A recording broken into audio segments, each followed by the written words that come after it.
Voices spark where the stories flow. Tapping beats like a drum, let it go.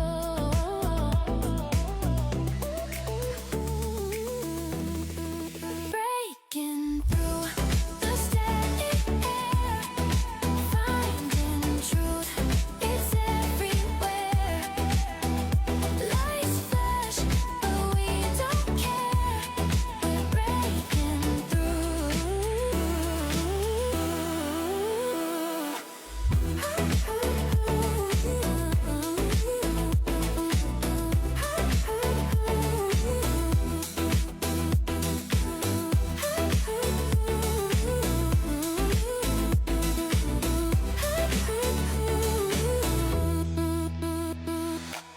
Headlines chase the morning rush.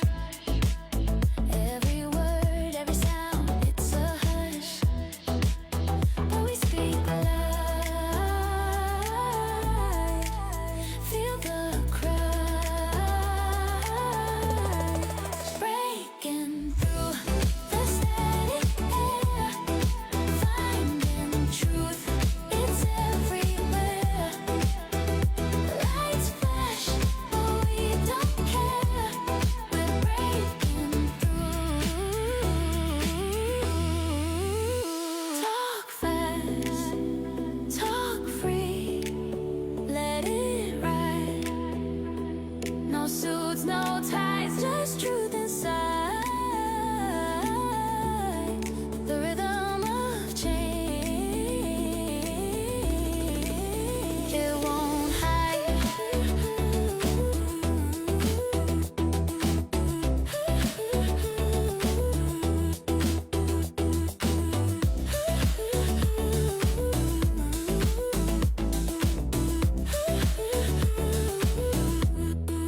Breaking through the static air, finding truth, it's everywhere.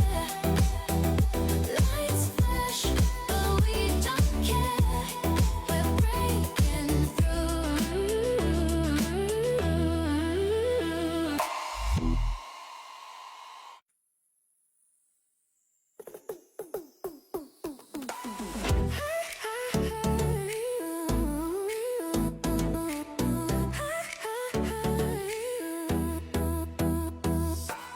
Wires hum and the screens aglow. Voices spark where the stories flow. Tapping beats like a drum, let it go.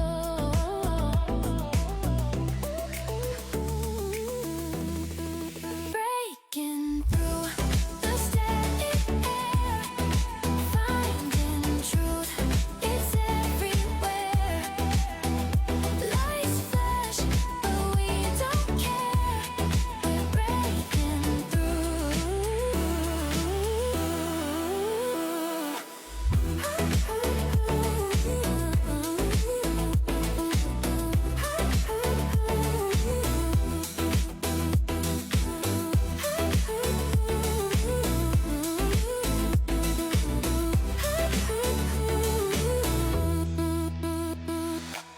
Headlines chase the morning rush.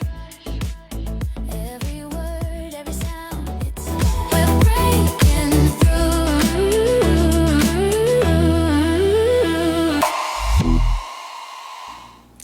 Hola, hola, feliz jueves de Cree en la Noticia. Se los prometimos, estamos aquí después de las 5 de la tarde a la hora que queramos porque nuestro programa es la primera vez que nos ve. Me presento, mi nombre es Kitsia Flores y ella es Carla Tamay y los vamos a acompañar los siguientes minutos analizando la información que pasó ayer y hoy, porque tenemos varias contestaciones, no nos alcanzó para analizarlo un solo día, que queríamos un segundo día. Ya sabemos que ayer estuvieron enterados de algunas cuestiones, así que hoy las vamos a debatir, las vamos a poner sobre la mesa y con esta pues aportación que traemos para ustedes. Así es, noticias de Mexicali, en general de Baja California y también en específico de allá de Tijuana, donde sostenemos una colaboración informativa con Siempre en la Noticia. Quédense para esta información. ¿Y qué te parece si comenzamos con pues la nota del día? Y yo creo que la de la semana, y que lamentablemente pues involucra a la Policía Municipal de Mexicali. Así es, Carla. Incluso el día de hoy se especulaba que anoche fue detenido un tercer elemento de la policía municipal. Esto jamás se confirmó, ninguna autoridad salió a decir la versión. Sí se confirmó que había un operativo en el Valle de Guadalupe, en el kilómetro 47. Valle de Mexicali, en el ejido Guadalupe Victoria, perdón. Pero lo que sí tenemos confirmado es que ayer se dio la detención de un segundo policía que tenía una orden de aprehensión activa. Se desconoce por cuál motivo, pero el de antier tenía 2 órdenes de aprehensión por desaparición forzada y por intento de homicidio. Además de que fue atrapado infraganti por la otra corporación policíaca, que es la Fuerza Estatal, en posesión de sustancias ilícitas y por ponerse agresivo contra los compañeros de la otra corporación. En este caso era Policía Municipal contra elementos de la FESC. ¿Qué pasó? Que se lo llevan también por ultrajes a la autoridad y horas después, 12 horas después, algo así, fue confirmado otro elemento de la policía que cayó. Está cayendo hermano, cayó la ley, pero le cayó a él de reversa. La propia ley. ¿Y qué dice de esto Luis Felipe Chan? El día que eligieron al nuevo presidente del Consejo Ciudadano de Seguridad Pública, algunos compañeros tuvieron la oportunidad de preguntarle y él dijo que estaba dado de baja desde principios de septiembre, es decir, era un elemento que no estaba activo supuestamente, y del segundo no ha salido a decir nada. No sabemos si es de esos que están pidiendo vacaciones, que están pidiendo días por lesiones o por, ¿cómo se llama la palabra? Por incapacidad. Están pidiendo incapacidad, se están dando de baja solitos, porque al parecer las diferentes corporaciones mantienen un operativo para que caigan todos estos policías que están pues en la maña, digamos, o estos policías, antes de que ¿para qué los mandamos a hacer las pruebas del C3 si ya sabemos quiénes son los que están involucrados? Entonces están muy sigilosos, ahí se mantienen un poco herméticos con la información, porque pues al parecer van a continuar los operativos en conjunto de la Fuerza Estatal con la Guardia Nacional, Sedena, y pues no, y con Fiscalía también, porque Fiscalía al final de cuentas es quien se encarga de esta vinculación a proceso, y en caso de que sean delitos del fuero federal, pues pasarlos a la autoridad competente, ¿no, Carla? Y sí, todo esto fue confirmado por la propia fiscal general del estado, María Elena Andrade, quien a pesar de que dio atención el día martes, pues debido a temas de agendas del propio secretario, porque recordemos que estas detenciones se hicieron por la propia FESC, pues fue la propia María Elena quien dijo ante los medios de comunicación, ambos tenían órdenes de aprehensión. Hasta el momento, pues no hay nada más confirmado. Lo que se maneja de manera extraoficial es que el segundo agente fue detenido en el fraccionamiento Lagos del Sol, y el tercero de hoy, que también todo es de manera extraoficial. Vamos con la declaración de María Elena Andrade el día de ayer en la mañanera de la gobernadora. Y efectivamente, por parte de la Fuerza Estatal de Seguridad Ciudadana, se detuvo a este agente, en donde pues estamos revisando los antecedentes. En este caso fue turnado en flagrancia por los delitos de ultrajes a la autoridad, que pues ustedes vieron claramente el video, independientemente de que está todo narrado y detallado en el IPH correspondiente. Se comporta de una manera altanera, amenazante, inclusive con los propios compañeros de la distinta corporación de la Fuerza Estatal. Asimismo, en posesión de algunas cantidades de metanfetamina. Y sí, se está llevando a cabo una investigación contra este agente y el segundo que fue detenido por delitos de alto impacto, pero en esa etapa estamos. No tengo, en estos 2 casos son los únicos agentes. Pues bueno, uno de los delitos, como bien lo mencionabas, de los que se le acusa al primer agente detenido es por el delito de desaparición forzada. Sobre esto, pues se le cuestionó también al propio Octavio Sandoval, presidente del Consejo Coordinador Empresarial aquí en Mexicali, y su declaración se enfocó más en el tema de desaparición, en la impunidad que impera aquí en Mexicali, en Baja California y en México, donde de acuerdo con sus datos, pues ya los delitos por desaparición forzada pues tienen una impunidad cerca del 100%. Hace un llamado de concientización también a la propia sociedad, quienes dice pues bueno, no caen en cuenta de la situación que estamos viviendo y que claro que va a afectar a las generaciones futuras. Hace un llamado también pues a la propia fiscalía, porque muchas veces dice ni siquiera sabemos lo que pasó en verdad en estos casos de desaparición. El tema de seguridad, y lo vamos a manejar un poquito más adelante, pues hizo que justamente tanto el sector empresarial como sectores ciudadanos, como lo es el propio Comité Ciudadano o el expresidente del Comité Ciudadano, Ángel Sáizar, como el propio presidente del Consejo Ciudadano de Seguridad, Roberto Quijano, se reunieran este miércoles, y ahí se menciona un aspecto que, si bien lo vamos a mencionar más adelante, fue más o menos clarificado por la propia Fiscalía, quedan muchas cosas pendientes porque Octavio Sandoval menciona que el problema es que los desapariciones, una vez que se cometen ya los homicidios, se encuentran estos restos, estas osamentas que sabemos que son gracias a los trabajos de las propias madres y padres buscadores. Luego estos delitos no se reclasifican como homicidios dolosos, y es por ello que también no se están incluyendo en las cifras oficiales, las cuales pues siempre son alentadoras, ¿no?, para el gobierno federal y el gobierno estatal, que dicen que todos los delitos van a la baja. Tenemos la declaración, y creo que lo hace en un tono pues muy emotivo y muy certero, de Octavio Sandoval. Vamos con él.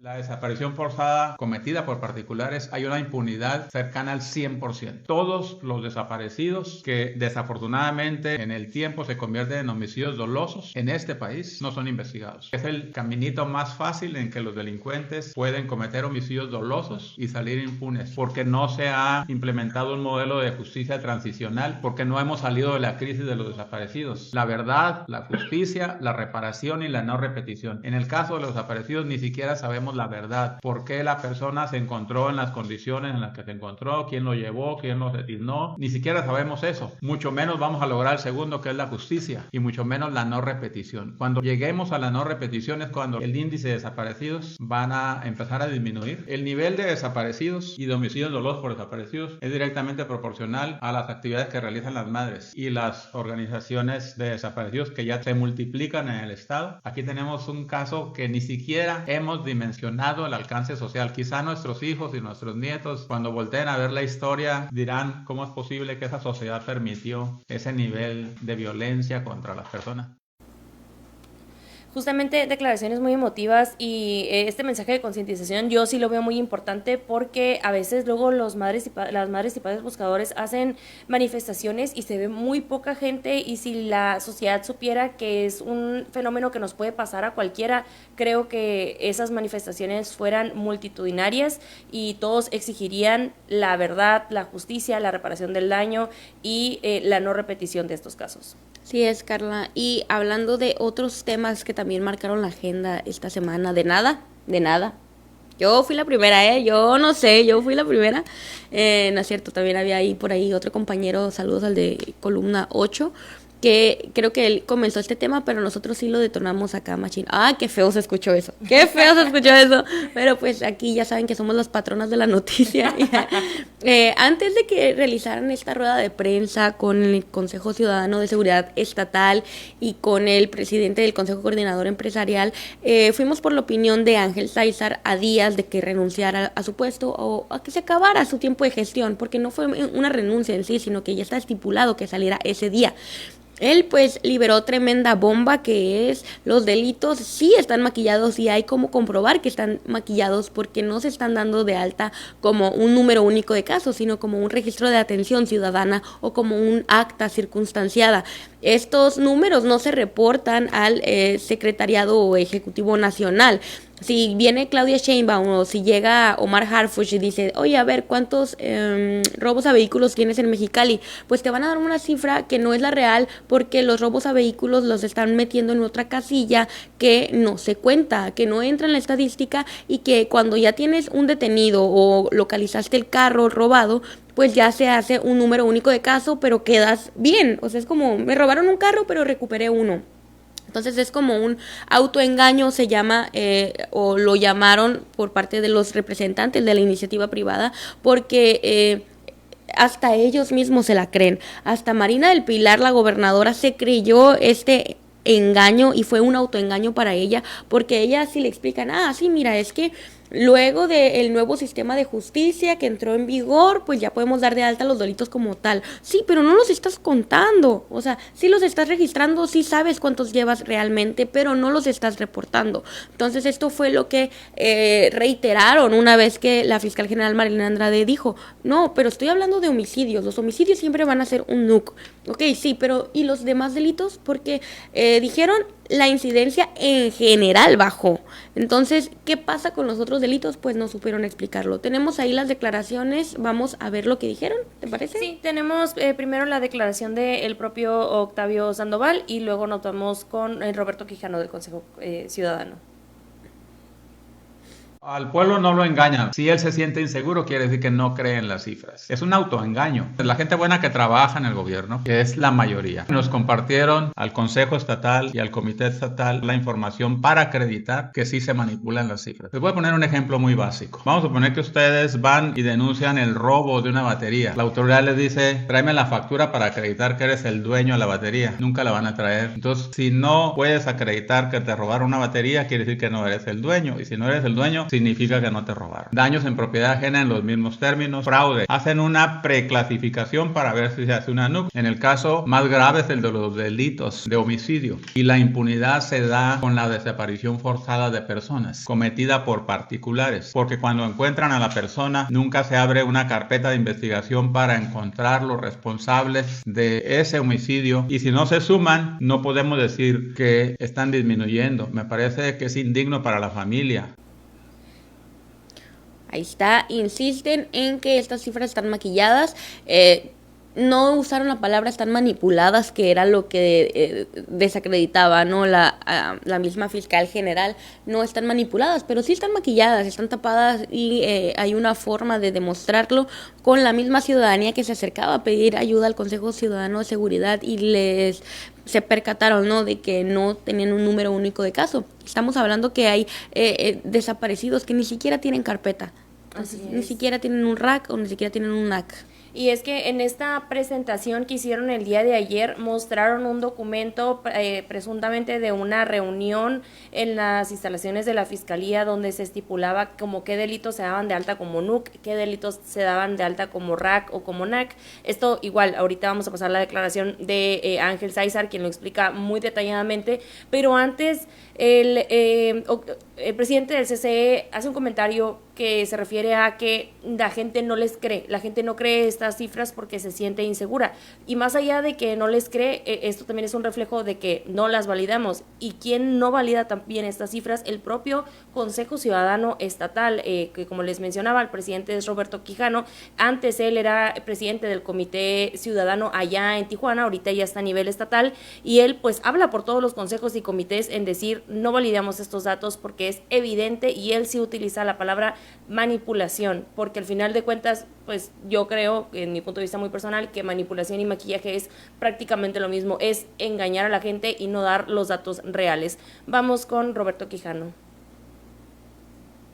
Por eso desde el Consejo Ciudadano nosotros lo decimos muy claros, no validamos los datos de la incidencia delictiva del gobierno del estado, porque es evidente la manipulación. Baja California ocupa los primeros lugares nacionales en desaparecidos, primeros lugares nacionales en homicidios, primeros lugares nacionales en robo de vehículos, en feminicidios, en violencia familiar. De acuerdo al estudio que nosotros realizamos, más del 75% de los bajacalifornianos se sienten inseguros en su estado, pues no coincide con los datos de la Fiscalía. Lamentamos que se hayan manipulado esos números, lamentamos que la Fiscalía esté defendiendo esos números que en realidad no se soportan. Ellos dicen, cuando aumenta la incidencia delictiva es porque nos tienen confianza y la gente se está acercando a la Fiscalía. Con esa misma lógica podemos decir que cuando disminuyen los números, entonces se dejó de tener confianza en la autoridad y por eso la gente ya no está yendo a denunciar. Lo que sí es una realidad es la percepción de la gente en las calles. Va a crear el efecto contrario, el hecho de decir, oye, la incidencia delictiva bajó, pues ya me siento más seguro, pero le acaban de robar a mi vecino, me acaban de asaltar a mi...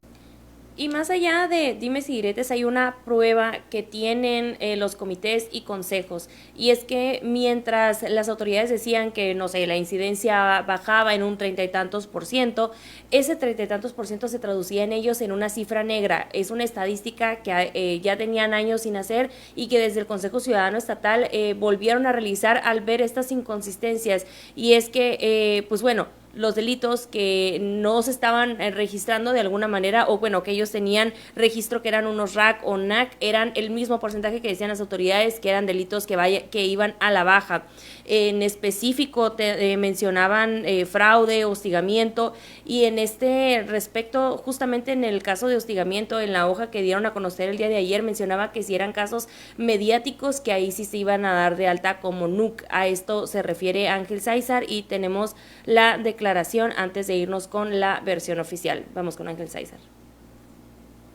Estos datos no se pueden manipular, es imposible que se manipulen porque son denuncias que están presentadas ante las fiscalías. No es como dice el gobierno del estado, que es imposible mover las cifras. Es totalmente posible, y tan es posible que hicieron una estrategia de cómo modificar las cifras. Se empezaron a acercar ciudadanos a que les ayudáramos a dar seguimiento en sus denuncias. Entonces se nos hacía muy extraño, porque como que un robo es un registro de atención ciudadana. O sea, como si fueses a pedir un favor. Si no hay un NUC, no hay un delito, entonces no hay un registro de un delito. Si lo metes en un NAC, en un RAC, pues eso nunca va a sumar. Empezamos a ver el aumento en la cifra negra. Nos crecía el mismo porcentaje que decían que iba bajando también los delitos. Pero cuando nos hizo llegar gente dentro del mismo gobierno, que les hicieron una estrategia de adentro, cómo modifican cada delito, cómo se registra. Viene el cinismo, que hasta si es conocido algo, ese sí súbelo, si no, no. Y hasta que no tengan detenidos en muchos casos, lo pasan y lo registran.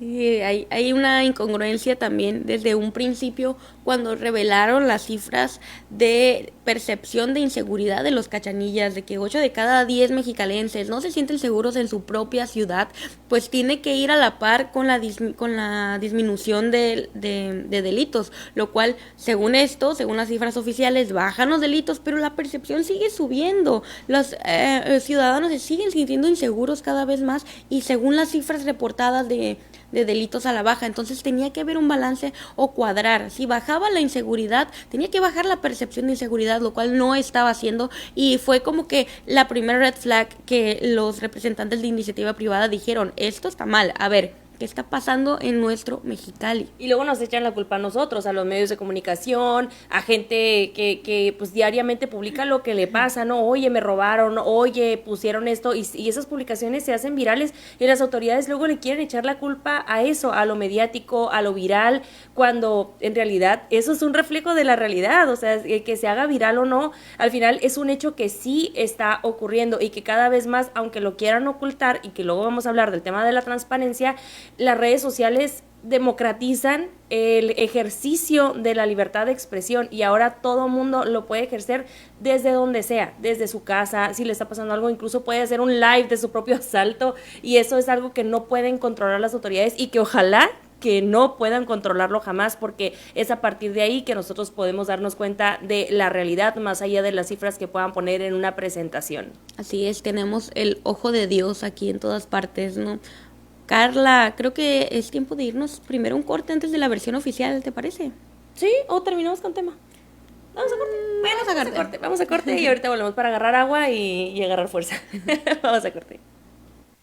Con el Plan Plurianual 2025-2027, una inversión histórica de más de 2.300 millones de pesos se traduce en 129 camiones recolectores, 268 patrullas, 30.000 luminarias y unidades de mantenimiento para todas las delegaciones. Con respaldo de la gobernadora Marina del Pilar, el Cabildo y el Congreso del Estado, hoy Tijuana avanza firme hacia un futuro más seguro, limpio y ordenado. Primer informe de gobierno, Ismael Burgueño. Aguas con este dato. ¿Sabías que en Mexicali y su valle contamos con alrededor de 5.200 de estos pequeños guardianes?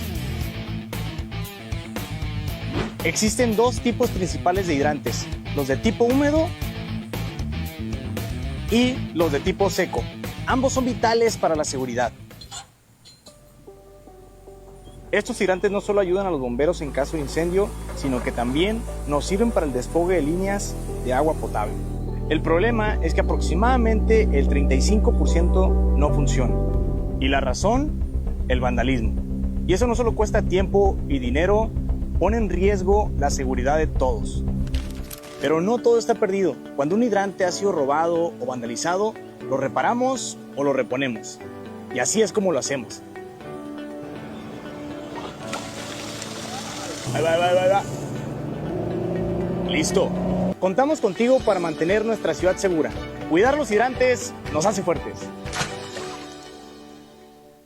¿Quieres saber todo lo que pasa en el Congreso del Estado sin tanto rollo? Síguenos en redes sociales. Aquí te explicamos sobre leyes, iniciativas y todo lo que afecta a tu día a día. Decisiones importantes explicadas, rápido y fácil. Síguenos y mantente al día en las redes sociales de tu Congreso. Estamos de regreso en Cree en la Noticia los jueves después de las 5 de la tarde.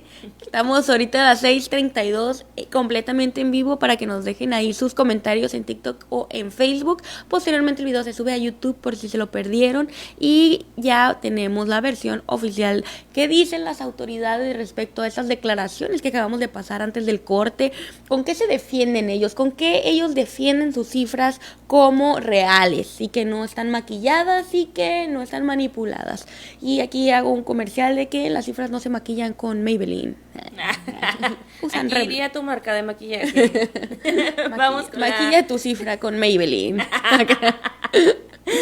Tu cifra de edad. Vamos con la declaración de la gobernadora y de la propia fiscal general, María Elena Andrade. Si no hay un NUC, no hay un delito, entonces no hay un registro de un delito. Las cifras no pueden maquillarse. Desde el nuevo sistema de justicia penal, desde su implementación, existen los NUC, existen los NAC y existen los RAC, dependiendo el tipo de delito y de la investigación que se va a desarrollar. En el tema de homicidios siempre son NUC. No hay manera de que haya una confusión con el número de homicidios de los cuales se han anunciado los números que van a la baja y son los números que maneja el Secretariado Nacional. En cuanto al otro tema del registro de NAC, que es el número de atención ciudadana, de NUC, el número único de casos, y de RAC, el número de atención ciudadana, también es un registro formal, oficial, es un registro que existe. Todo lo que son los delitos graves siempre van a ser NUC. Por excepción hay algunos registros, pero ahí están registrados. Esto no impacta en la incidencia. Así es, y pues no desconfío de la buena voluntad de las autoridades por querer reducir la incidencia delictiva y por implementar operativos y hacer estrategias para bajar los índices, pero pues que sean reales, ¿no? Que sean concorde a la inseguridad o percepción que sienten los mismos ciudadanos, porque si estamos viendo que están reportando incidencia en general a la baja, pero por otro lado, como decías, en redes sociales cada vez se reportan que robaron vehículos, se metieron a las casas a robar, le robaron al mismo ex secretario de Hacienda de Baja California. Entonces ¿cómo me demuestras eso? Por más que quieras defenderlo y por más que te autoengañes o realmente a lo mejor sí estás engañado con que esas son las cifras que reflejan la realidad que estamos viviendo, bueno, pues allá tú, pero los ciudadanos tenemos otra perspectiva y esperemos que esto se aclare pronto porque el debate no acabó ahí. O sea, ahí van a seguir con su pelea de que si son cifras, que si no son, pero iba a seguir y al final los que perdemos siempre somos los ciudadanos. Y que recordemos también, o sea, ha habido un debate constante, yo creo que todo este año entendemos que son tiempos difíciles ahora sí que para el gobierno del estado porque le quedan pues que menos de 2 años y siempre los gobiernos se van desgastando en su credibilidad, pero ya lo vimos con el tema de la CFE y los apagones, nadie les creyó que los apagones eran porque choques, que porque el pajarito ahí estaba en el cable, o sea, nadie cree ese tipo de cosas, entonces ahorita nadie la verdad les va a creer que digan que los RAC y los NAC son situaciones completamente legales y están regularizadas o demás. Al final de cuentas nos obligan a nosotros como medio de comunicación a tener que preguntar entonces no cuántos delitos o las cifras, ¿no?, de delitos patrimoniales, sino cuántos NAC, cuántos RAC, cuántas hacen más difícil el tema de la rendición de cuentas y el pedir información también nosotros como medios de comunicación. Nos quedamos en el tema político estatal porque el día de ayer ayer en su conferencia mañanera, la gobernadora también confirmó la salida de Marco Moreno Mejía como secretario de Hacienda. ¿Se acuerdan que la semana pasada platicábamos que le habían robado? Se decía que millones de pesos, no nada más miles, ¿no? De dólares. Habían dicho que $5,000, habían dicho en un primer momento. El reporte policíaco de la DCP me dice que fueron $5,000, pero pues extraoficialmente sabe que fueron hasta más de $200,000. Y aparte el valor de los relojes no se compara, o sea, ahí sí son millones de pesos. Y eran relojes acá, no crean que Casio. Y ellos no compran local, como dije en su momento. Pero, pues bueno, ya desde ese momento se platicaba, se rumoraba que Marco Moreno Mejía iba a dejar la Secretaría de Hacienda. Ya ayer se confirma y entra en su lugar Andrés Pulido Saavedra, quien fue presentado el día de ayer y también dio declaraciones con respecto al tema de Iztacali. Pero antes de eso, vamos con el siguiente video para que pues ahí lo tengan bien identificado en fotografía, ¿no? Al nuevo secretario de Hacienda. Quiero externarle mi más amplio reconocimiento a Marco Moreno Mejía, quien hasta el día de ayer fue nuestro secretario de Hacienda. Y también quiero darle la bienvenida a nuestro hoy secretario de Hacienda. Se los presento, Andrés Pulido Saavedra. Andrés se desempeñó hasta el día de ayer como nuestro subsecretario de egresos. Lo conocemos muy bien en el gabinete. Es parte esencial, pilar fundamental de este equipo de trabajo con el que hemos contado desde el inicio de la administración en la Secretaría de Hacienda.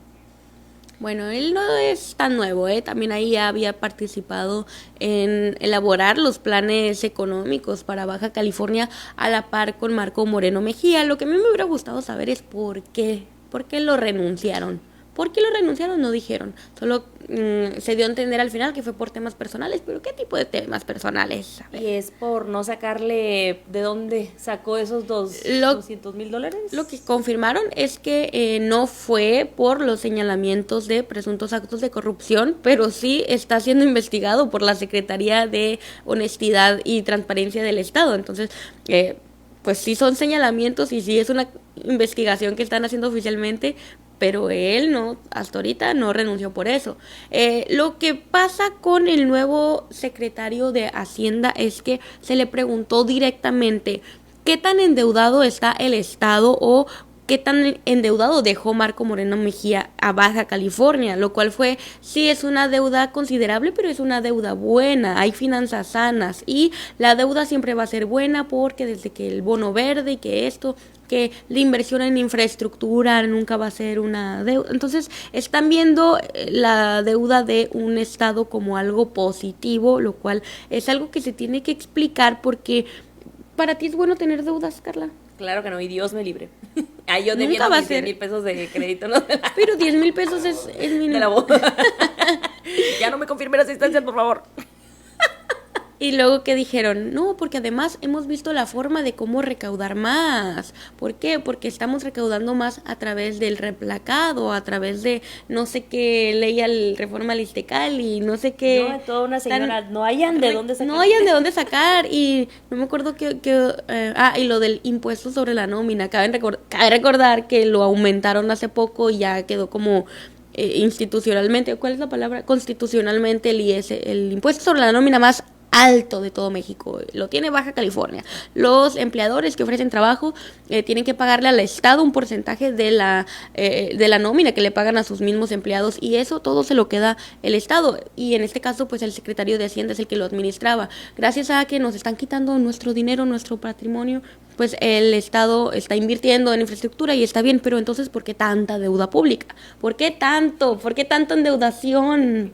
No, y que además sabemos, ¿no? Que luego aunque pueden decir que es bueno tener más infraestructura, luego sabemos el tema de los sobreprecios y así no es algo nuevo y tampoco es algo que nos impacte, pero sí debe ser algo que nos indigne como ciudadanos y siempre recordar que no, los políticos roban, ¿no? Pero no hay que normalizarlo y no hay que tampoco dejarlo, no hay que... Pero es Morena. El PRI robó más, acuérdate. Perdón. Entonces está bien, que nos Todo bien. saquen. Róbenos, sáquenos. Y hablando de deuda, quien está muy endeudado es Iztecali. Y es que por ahí subimos un TikTok, un video en nuestras redes sociales, TikTok, Instagram, Facebook y YouTube, en el que hablábamos de que si tú trabajas en el estado, aquí en Baja California, y eso corresponde tanto a temas de burocracia, como magisterio, como pues el ayuntamiento incluso, pues tus pensiones no son manejadas ni por IMSS ni por ISSSTE. Esto no es nuevo, ya lo sabemos, lo maneja Iztecali, pero vamos a hablar de un poquito más como tema coloquial, ¿no? El tema es que desde la creación de Iztecali se empezaron a pensionar o jubilar gente, pero no había ni siquiera una cotización base, ¿no? Que recordemos que al final de cuentas el tema de las jubilaciones y pensiones aquí en México son generacionales, digámoslo así, no es que tú ahorres y que tu propio ahorro te lo vayan a dar ya con ganancias y demás en tu jubilación o pensión, sino que son los trabajadores en activo los que te facilitan esa situación, ¿no? De tu pensión y demás. Aquí en Baja California, de acuerdo con este sistema, debería haber 8 personas trabajando y cotizando por cada persona jubilada o pensionada, cosa que no está pasando, y ese es uno de los tantos problemas que tiene Iztecali, porque hay apenas poco más de 2 personas por cada pensionado, y esto se traduce en deuda, además de que muchos ayuntamientos, pues bueno, tampoco están dando la parte que les corresponde a estas pensiones. Es decir, que los trabajadores de ayuntamiento pues cotizan, les quitan, no sé, ponle tú no sé cuánto les quitan, un porcentaje X, y esto debería irse a las pensiones de Iztecali, y los ayuntamientos no están pagando este dinero. Recordemos que incluso hubo un tema ahí con, creo que era Rosarito, Mexicali, creo que hace poquito lo pagó, hay condonaciones a cada rato de temas de impuestos y demás. El tema es que Iztecali debe alrededor de 150 millones de pesos nada más de puro impuesto. La cosa es que en enero, febrero, el gobierno del estado había estado hablando con sindicatos para el tema de una posible reforma a Iztecali que obligaba a aumentar los años para la jubilación, es decir, en lugar de jubilarte o pensionarte a los 60 años, te pensionarías hasta los 68. Esto fue tumbado por las múltiples protestas, y recordemos que hubo una muy fuerte en la mañanera de la gobernadora allá en Tijuana, y esto ha quedado prácticamente en el aire. ¿Qué va a pasar con Iztecali? ¿Van a hacer un plan de financiamiento? ¿Van a hacer algún tema de reformas? Y el hoy secretario de Hacienda, Andrés Pulido, descartó que hubiera como tal una reforma. Dice que están trabajando en un plan de capitalización y explica toda la situación crítica que está pasando Iztecali. Aquí la pregunta para ti sería, ¿tú qué crees de este sistema de pensiones? ¿Crees que debería seguir manejándose así de generacional? Sabemos que al final es muy difícil cambiar un sistema de pensiones como lo hizo Chile en su momento. Creo que también pasaba de que los trabajadores activos mantenían a los jubilados a un tema de capitalización individual. Es muy difícil regresar a este sistema porque pues al final de cuentas podría comprometer las jubilaciones que hoy están activas, pero es algo que tenemos que ver y preocuparnos. Al final de cuentas, ahora con las Afores nosotros podemos pues estar cotizando y es nuestro propio dinero, pero pues bueno, después ya ves que querían hasta quedarse con el dinero de las Afores. Entonces estamos viendo un tema muy complicado con el tema de las pensiones y jubilaciones. Vamos con la declaración de Andrés Pulido para que nos lo explique. La reforma pasó por una coyuntura complicada, no se logró, sin embargo estamos trabajando ya en el presupuesto 26 y con miras al cierre de la administración una estrategia de capitalización del Iztecali. Lo estamos platicando obviamente con los sindicatos y sí queremos dejar una ruta de solución. No es reforma, estamos revisando un esquema de capitalización al Iztecali. O sea, recuerden que el sistema de pensiones del Estado nació sin fondeo, vivía de las cuotas y aportaciones que los activos iban aportando, ¿no? Cuando se fueron pensionando, había más pensionados, menos activos. Ahorita requerimos aproximadamente de 8 activos por cada pensionado para poder darle viabilidad al pago de sus pensiones, y ahorita andamos más o menos un poquito arriba de 2. Esa diferencia es la que tenemos que estar buscando, cómo vamos a estructurar esa capital. Se mira como como que es un genio malvado, no sé.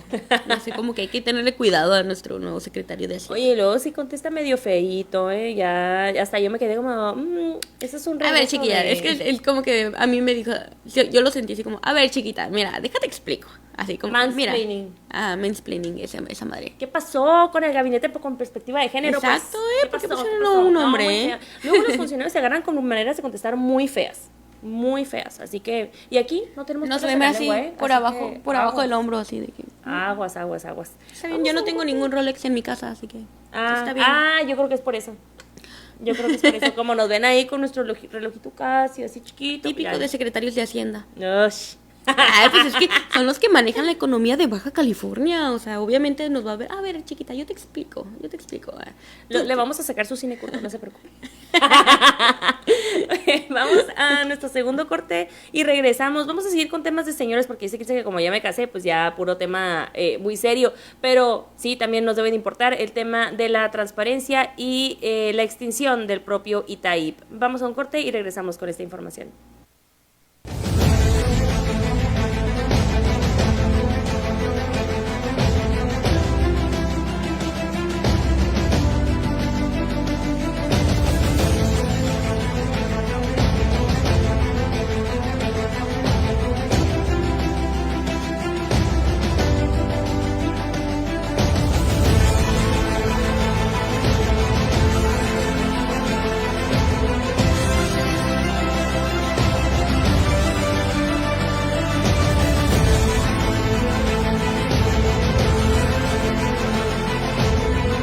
¿Qué es un maridaje?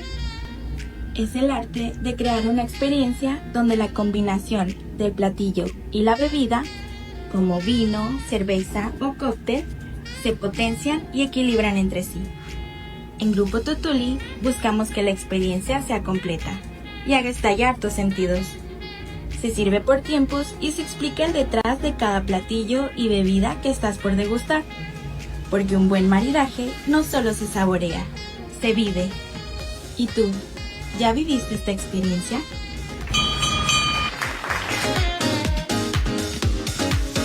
Aguas con este dato. ¿Qué pasa con el agua que ya usamos y se va al drenaje? Te presento una de nuestras plantas de tratamiento de aguas residuales ubicada al poniente de nuestra ciudad. Esta planta se encarga de limpiar y tratar el agua para que pueda reutilizarse y devolverse a la naturaleza de manera segura. Y en este proceso utilizamos airadores y microorganismos que ayudan a preparar el agua para su reutilización.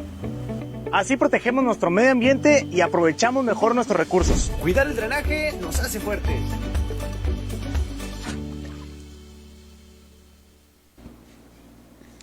Y estamos de vuelta con más información. ¿Y qué se extinguió aparte de los mamuts y los dinosaurios, Carla? El martes se extinguió la transparencia. Miau, miau, miau. No, ya estábamos todos resignados, Oye, ¿qué yo está creo. pasando con o sea, primero la transparencia y ayer que fue el Senado aprobó lo de la ley de amparo, ¿no? Ah, sí. O sea, ya basta con esta dictadura, pero bueno. Pero al menos no gobierna la derecha. Oye, O sea, me hace raro que lo digas. No, es con ironía. Es una ironía. Saludos a todos los que luego me tachan de cosas así. Pero sí, se extinguió específicamente el Instituto de Transparencia y Acceso a la Información Pública y Protección de Datos aquí en Baja California.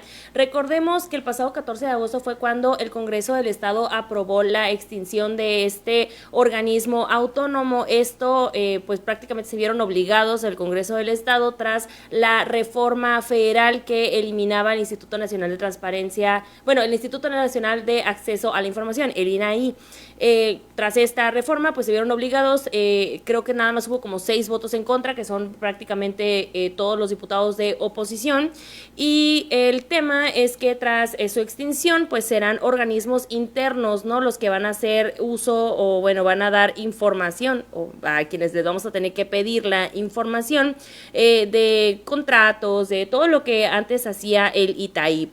Sin embargo, pues el día de ayer, Octavio Sandoval, presidente del Consejo Coordinador Empresarial, también hace un llamado, y si bien lo ve como un retroceso para nuestra sociedad democrática, también habló con un poco de esperanza, porque menciona que, pues bueno, al final de cuentas esto nos va a obligar tanto a los periodistas como a la sociedad civil a buscar métodos alternos de acceso a la información, y entre ellos está la propia denuncia ciudadana que gracias a la confianza de la gente hace a los medios de comunicación y nosotros podemos darlo a conocer, como incluso ¿qué fue? El día de ayer o antier nos enviaron un mensaje desde el DIF de Baja California denunciando ahí precariedades en el ámbito laboral y demás. Lo vamos a trabajar y lo vamos a sacar aquí, pero esas son las denuncias ciudadanas que prácticamente van a favorecer al acceso a la información y a la transparencia, también el uso de las redes sociales, y pues también habla de esta ley censura que afortunadamente para nosotros no se concretó debido a la presión de los propios medios de comunicación y de la sociedad civil. Bravo, porque nosotros estuvimos friegue, que de hecho tuvimos ahí un enfrentamiento, ¿Te acuerdas? ¿Te acuerdas? Con un funcionario público de la 4T que decía que no se buscaba censurar cuando era obvio que sí. Y afortunadamente no pasó, afortunadamente esa reforma, esa ley censura no pasó, pero sí estamos viendo la extinción de estos organismos que pues al final de cuentas tardaron años en poder tenerse en nuestra sociedad. Y a mí me llama mucho la atención un comentario que hace Octavio Sandoval, pero voy a hacer ese análisis después de la declaración. ¿Qué te parece si vamos con él? El derecho de acceso a la información es permanente. Los derechos de las personas son permanentes. Solamente son limitados por los gobiernos en forma temporal. Pero esa limitación dura hasta que el gobierno dura. Ningún gobierno es eterno. Cuando regresen nuevos tiempos se instalarán modelos de reconocimiento de derechos de tercera generación que ya se habían ganado. Entre ellos el derecho de acceso a la información y rendición de cuentas. Por lo pronto, hay que buscar medios alternativos para acceder a la información y hacer el trabajo de investigación que se hizo en los 80s y en los 90s. Para acceder a la información. Mucho más trabajo, pero las redes sociales, el periodismo de investigación se debe de fortalecer. Entre más opaco el gobierno, más fuerte el periodismo. Y no hay lugar en el que se pueda ocultar la información. Incluso se tiene acceso a la información mucho más eficazmente que del proceso tortuoso y burocrático que llegó a convertirse en la transparencia. De un día para otro salieron los viajes que andaban haciéndose en Europa de unos funcionarios de Morena, y de un día para otro tuvieron acceso a la declaración del senador. Sí va a haber una limitación, pero se regresa al modelo de denuncia pública porque siempre hay ciudadanos dispuestos a informar. Médico.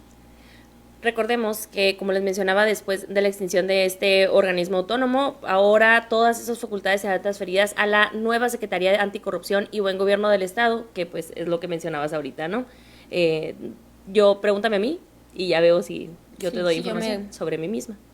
Y si no te gusta la información, vamos a ver cómo me castigo a mí mismo. Así es. Yo me voy a investigar, yo me voy a, pues sí, proteger. Ser juez y parte. Y si yo no quiero, pues no te doy la información. Así la transparencia. Hasta el cierre de operaciones del ITAIP se dejaron pendientes más de 2.900 expedientes que veremos de qué manera se resuelven. Lo que mencionaba ahí una nota de nuestro compañero Cris Galarza, saludos hasta ¿dónde estés, Cris? Saludos. Que justamente quedaba algo en el aire, y es qué va a pasar con los ayuntamientos, con la información que se quiera solicitar con respecto a los municipios, porque dentro de esta reorganización no está contemplado nada en específico. No sabemos si va a ser con la propia sindicatura o con un órgano interno, ¿no?, de control que tenga el propio ayuntamiento. Ya veremos qué es lo que ocurre y que cómo van a ser también los periodistas de investigación toda esta, pues su trabajo, ¿no? Y que al final de cuentas nosotros, como bien decía Octavio, y este era el comentario que yo quería analizar, tenemos derechos que son inalienables como ciudadanos, como personas. Los gobernantes solamente pues tienen la obligación de respetarlos, porque ellos son los únicos que tienen el monopolio del uso de la fuerza.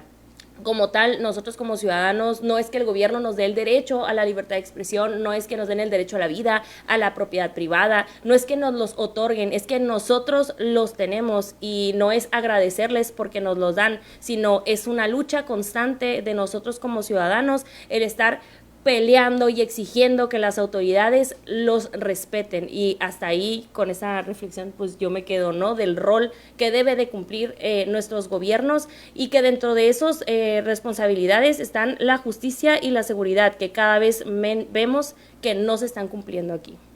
Así es, Carla, yo también concuerdo con ese pensamiento. Con esto nos vamos sin oso del día, Que tenemos información de Tijuana, Nos vamos hasta Carla. Tijuana. ¿Te quieres ir? Mira, es que yo me quiero ir, pero a Tijuana, a comer bien. tacos. Ay, de adobada, qué rico. Tenemos información desde Tijuana porque nos la manda Said Rodríguez. Esto en colaboración con, pues, siempre en la noticia con quien sostenemos esta alianza informativa. Y nos vamos hasta allá contigo, Said, para que nos comentes la nota del día que tiene que ver con la fiscalía y un lamentable suceso que involucra a un perrito. Carla Kitsi, un gusto saludarlas. Acá en Tijuana hay casos de conmoción en recientes eventos de atropellamiento que han dejado a familias incompletas. Una de ellas, una abuelita y su nieta, quienes fallecieron hace poco más de 2 meses después de que una mujer en estado de ebriedad las atropellara. Se les pintó un mural para exigir justicia y también para concientizar acerca de las fatales consecuencias. Las imágenes de Silvia Aurora y su abuelita Silvia Yáñez fueron pintadas en un mural de la colonia Valleverde. Son las víctimas de una imprudencia al manejar bajo los efectos del alcohol que provocó que ellas dos perdieran la vida hace 2 meses. El mural se pintó para tomar conciencia sobre las fatales e irreversibles consecuencias. Una llamada de atención a las autoridades para que tengan más control en cuestión de las personas que se suben a un carro tomado. Es el mural de las 2 Silvias, heroínas de la ciudad de Tijuana. Por un lado, la señora Silvia, abuela, quien dio su vida para proteger tanto a su nieta como a su nieto e incluso a su nuera. Mientras tanto, Silvia, quien al fallecer su familia decidió donar los órganos. El autor del mural es Eduardo, mejor conocido como Chile, quien se dedicó 4 días a pintar este mural. En las últimas semanas, la percepción de familias lastimadas por atropellamientos en Tijuana ha crecido. El último fue el caso de Dulce, quien en un sobre ruedas dio la vida por su hija al ser embestidas por un camión que circulaba en Urbi Villa del Prado. Informó Said Rodríguez, siempre en la noticia. Los casos que mencionamos tuvieron lugar también este año. Los casos que mencionamos tuvieron lugar este año. El fotógrafo del burro cebra, cuyo responsable fue un taxista y está prófugo. Mientras que en el caso que tuvimos hace apenas esta semana, Dulce María lamentablemente perdió la vida por salvar a su hija después de que un camión les cruzara por encima. Esto en un mercado sobre ruedas. ¿Cuál es su opinión acerca de estos casos? Regresamos con ustedes al estudio, que tengan un excelente día. Gracias, Said. Una disculpa, no era la nota del perrito. Esta se la vamos a publicar un ratito más en nuestras redes sociales, @CreeLaNoticia, TikTok, Facebook, Instagram y YouTube. Esta nota, pues como lo vemos, y de que también ahora sí que concuerda un poquito con lo que estamos pasando aquí en Mexicali, porque el propio coordinador de operaciones de Cruz Roja aquí en Mexicali hacía un llamado por esto aumento, ¿no? de accidentes y de que involucran aquí a motociclistas, pero ya estamos viendo el atropellamiento de gente. Hay que tomarnos más serio la responsabilidad que tenemos al estar manejando, ¿no? Sí, no queremos una víctima más y se agradece este tipo de murales que hacen en honor a las víctimas, pero no queremos más víctimas. Así es. Ni en Mexicali, ni en Tijuana, ni en Ensenada. Así que, ni en ninguna ahora sí, parte. con esto nos despedimos. Nos vemos el día lunes después de las 5 de la tarde, ya saben. Pero mientras pueden estar informándose a través de nuestras redes sociales, que estamos publicando nuestros clips cortitos informativos. Nos vemos. Bye.